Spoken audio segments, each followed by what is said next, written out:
Hello and welcome back to another video. Today I'm going to be showing you how you can use your Costco reward certificate. Now this is a very quick and simple thing to do, so make sure you watch this video all the way to the end so you don't miss any important steps.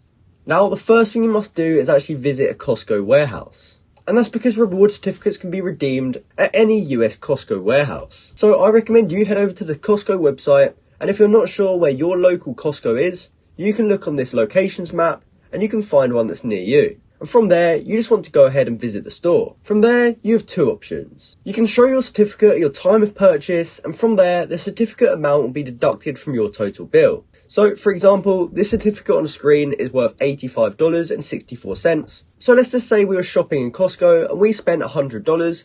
That would mean that we can get this $85.64 taken off our bill. However, if you wish to redeem the certificate for cash, you can also request that at the warehouse, but the warehouse may fulfill this request in an alternative form, such as like a check or an electronic transfer.